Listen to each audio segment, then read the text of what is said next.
Yo, what up, man? Chris, I'm about checking back in, man. Back with the blog, man. Make sure that like button, that subscribe button away, and I appreciate all the support. Unkle Rah, he was put out of the Power Moves event.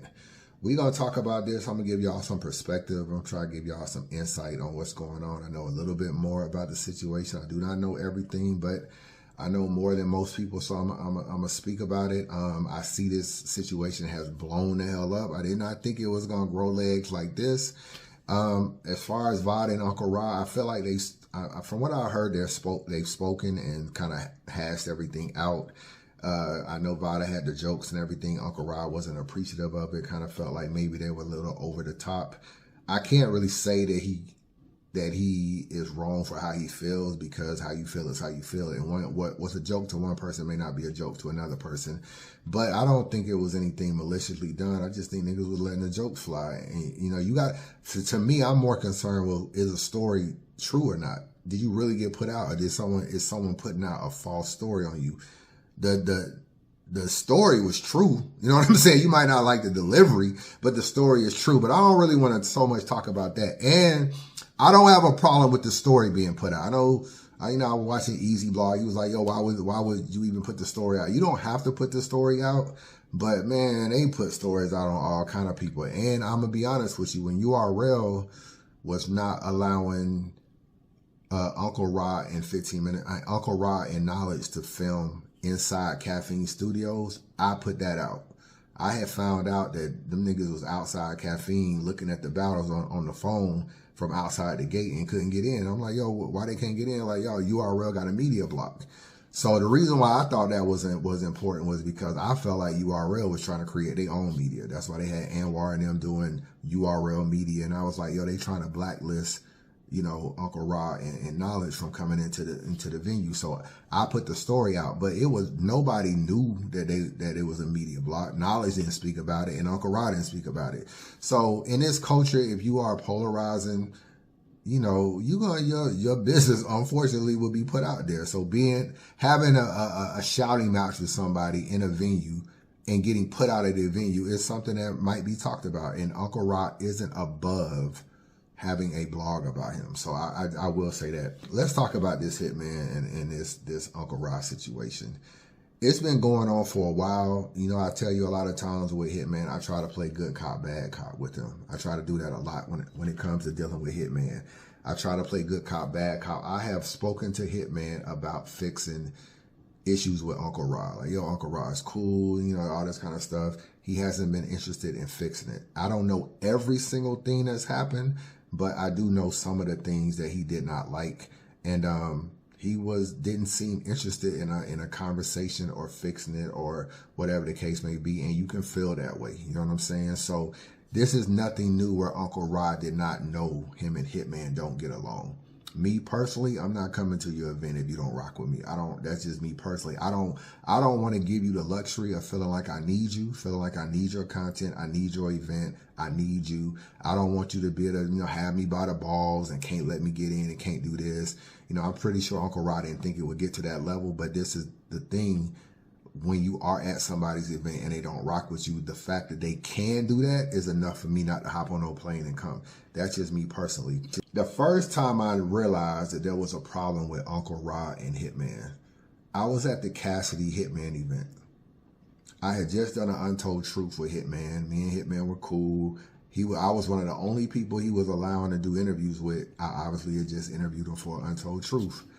He finishes his face off. Him and his boys, he got like 14, 15 dudes. They walking back to the AMG Mercedes, right? So they walking outside of the hotel, and I'm with Hitman. Hitman like, yo, we can interview outside. We walking. We walk past Unkle Rah, and Unkle Rah said, yo, Hitman, you think I can get an interview?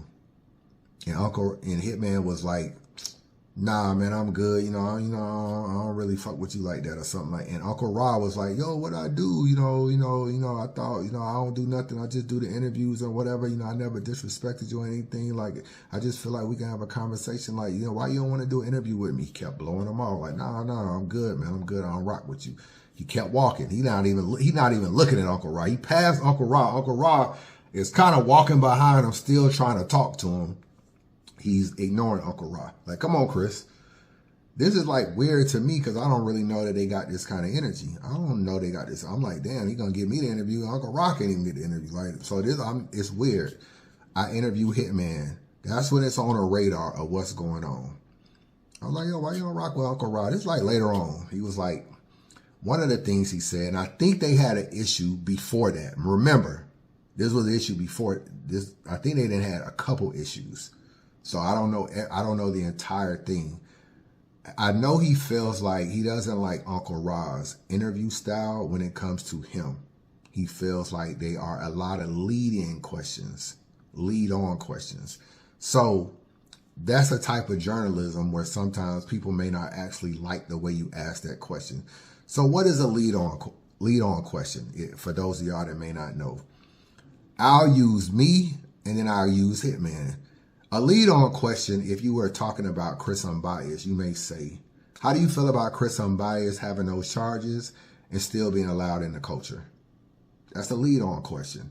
When you ask somebody that, they have now the ability to address me, address the case, and address everything. And then more than likely, it's going to be negative. Like, yo, I don't F with him, I don't do this. Most likely it's going to be negative. Another way you can ask that question is you could say, yo, what do you think about Chris Unbiased? You know, everything he dealt with. You know, he was in jail for a little while. He got out of jail. He's been out of jail for a while, and he came back to battle rap, and he's doing blogs. Like what do you think about that whole situation? Those are literally the same question asked a different way. The first question is considered a lead-on question. It allows you to give you some runway to just take off and run with something. Here's another lead on as it applies to Hitman. Another question you could say is your verb. Do you really think Hitman be buying views? It's a lead on question. It allows me to open up and run with the view thing. Now, yeah, I think he buy views. You know what I'm saying? I said he buy views. Like, I seen his views. How you going to have, 100,000 views but only 20 comments? It's a way for me to run with it. Another way you can ask that same question is, yeah, I saw you in spaces. You all, be talking about, you think Hitman buys views and all this kind of stuff. Like, why you do that? He got views on multiple leagues. For him to buy views, that means the league would also have to be involved. Like, why do you feel that way?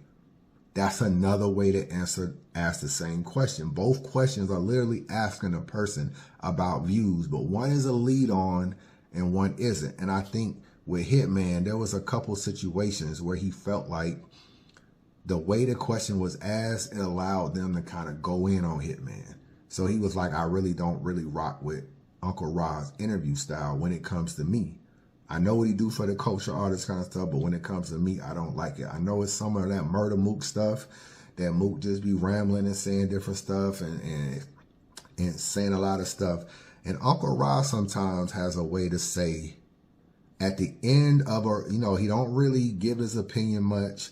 He don't really challenge what you say a lot of times, but he'll say stuff like, oh man, I didn't know that. Oh man, I never thought of that. Yeah, I guess I can see your point. I never looked at it that way. Comments like that kind of feel like a cosign. You know what I'm saying? Like, we be like, Hitman be buying views. Like, let me ask you something, Unkle Rah. Is it possible you run a YouTube channel? Is it possible you have a 100,000 view blog and only 20 comments? I never thought of it that way. You might be right. I never looked at it that way. Those kind of things are kind of feels like maybe you're co-signing what some would kind of feel like a dumb statement. I don't think Hitman buys views. He's not paying ARP for the views, and the views on URL are real. So sometimes it's like, why are you even feeding into this, and this? So I do know that is an issue for Hitman. Now, is it petty? Yeah, it's petty. It's petty. And I never said Hitman wasn't petty tendergrass. He could be petty and you woo. I don't even know if that's Teddy, but he could be petty tendergrass, man. And sometimes when you don't like people, he's stubborn. He can be set in his ways, and he'll just get to a point where he's just like, yo, I'm good. I don't really got to F with you. Like, it's clear or your line of questioning, you don't rock with me. What I gave you were examples. So I don't really know exactly the interview or the title of the blog or anything. Because sometimes titles can get niggas in trouble too. because he'll say something like, Hitman spazzed at the face-off, or Hitman spazzed at the battle rap event. You may look at it like, I really didn't spaz, bro. Like, I had a discussion with somebody. I was voicing my opinion. He was voicing my opinion. It was slightly heated, and then we dapped it up and kept it moving. Saying I spaz makes me look emotional, which I'm trying to get off that label. Makes me look like I can't control my temper, which I'm trying to get off that label. And the title is a little suggestive. But titling a certain thing can be clickbait. You know what I'm saying? So titles and lead-on questions are things that I feel like Hitman does not like. Now, I don't know what blog he's talking about, what it is he's talking about, but I know that that is one part of their issue. And I don't think it's the only part, but I think it's one part. Hitman will take the approach. That's why I say good cop, bad cop. I'll be like, nah, it ain't really that big of a deal. Just have a conversation with him. I'm sure Unkle Rah is pretty reasonable. He'll do this, this, and this. And he'll be like, no, I'm good. I ain't trying to talk to Unkle Rah. You know what I'm saying? I ain't trying to talk to him.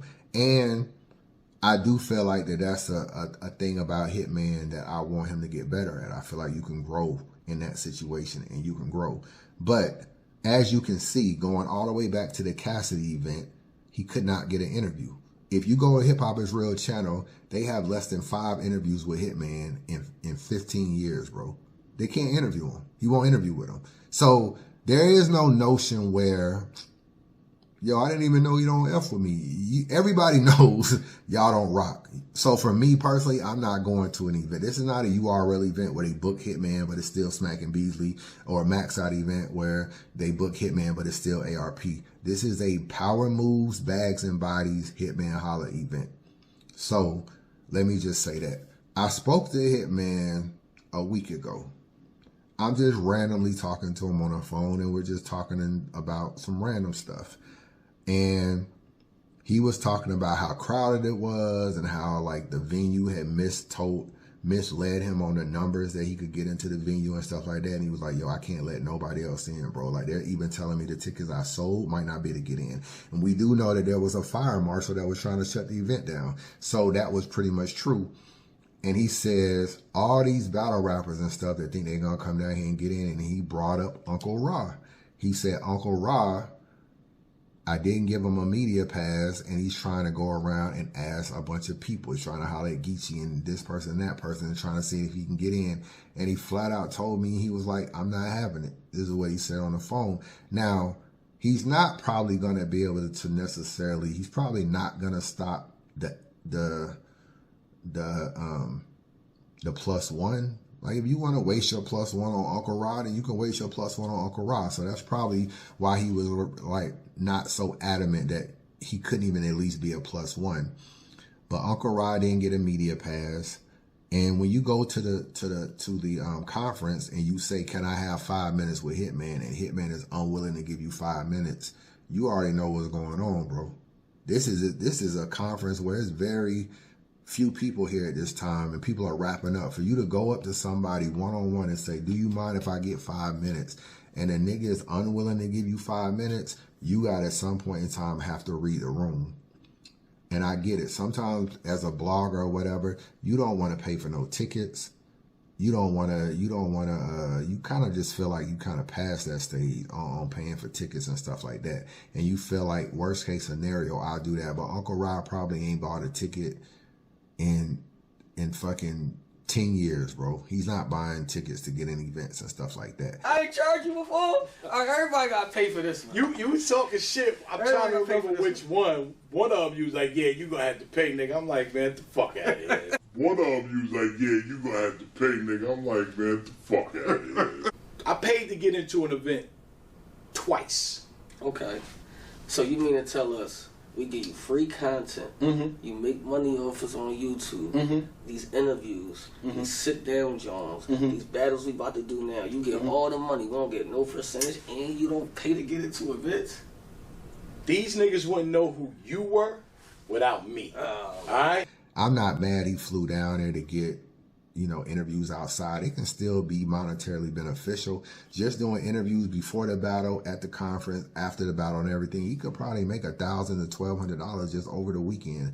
So yeah, it may cost you $500 to fly down there and get a hotel and chill for the weekend, but you make 12 and you can pocket 700, or you make 1,000 and pocket 500.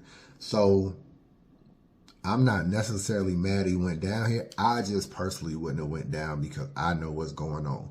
So he gets in, he tries to get in with Clips. He says, well, Hitman told Clips he can come in, but he can't film. So you end up getting in through the wreck situation and all this kind of stuff. And now you're in the venue. You're in the venue with a regular band, which means you are a regular guy. Okay, cool.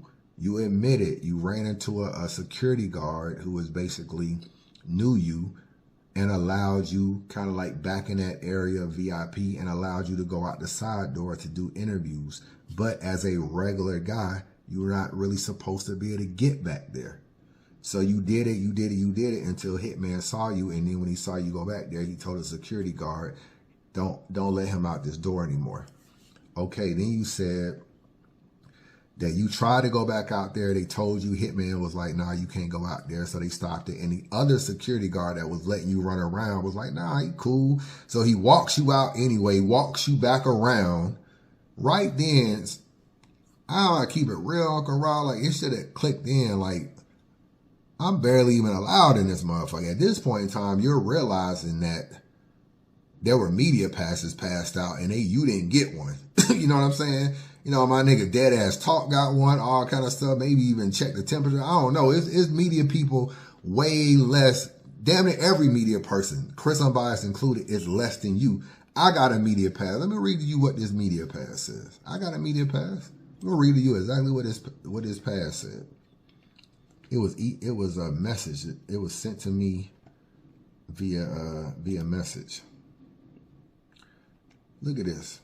Good evening. You have been granted access for Power Moves weekend. This includes the press conference on Friday evening, November 8th, and a battle card on Saturday, November 9th. A media pass will be provided when you check in at the press conference and will be valid all weekend. The media pass authorizes you to take pictures, interview participants during the press conference and battle card, as well as record during specified times. There is no recording during the battles. Please note only one ticket into November 9th event is included with your pass. Any additional staff or guests coming with you will need to purchase a ticket. If you will not be attending, please provide the name of the person who will be representing your platform.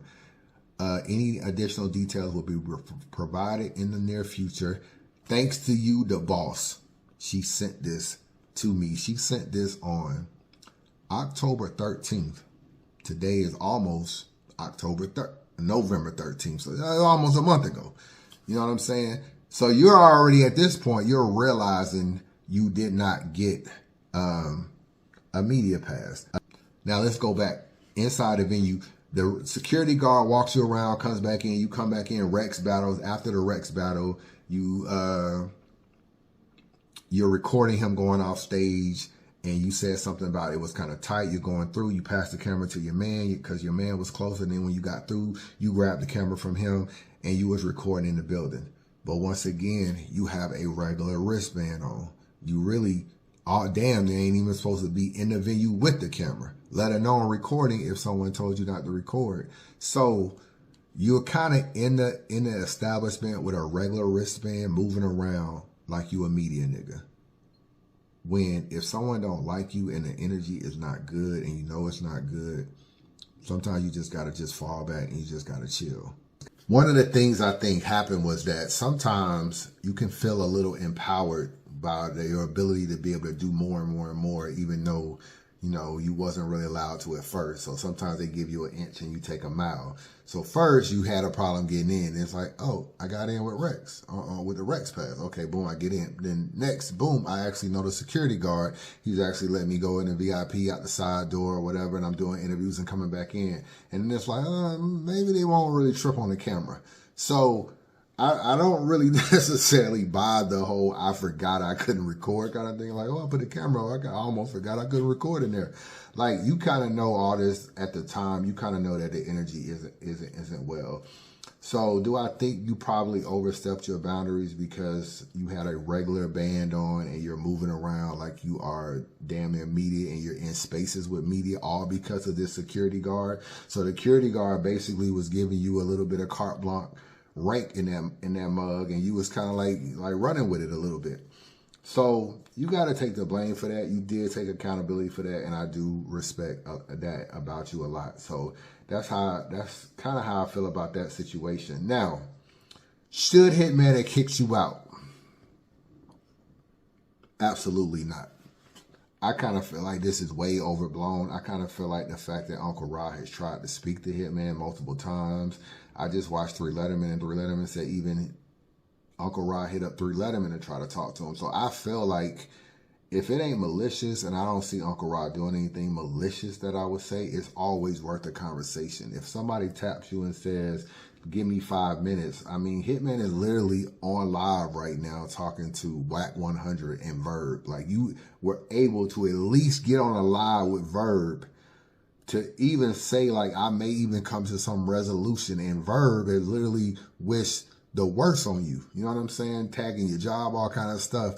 If he can get, you know, this Whack 100 thing is 2 hours long. If he can get damn near 2 hours of your time, Unkle Rah should be able to get 5 minutes. He's good for the culture. We respect him in his culture. He's been a pioneer in this culture for media.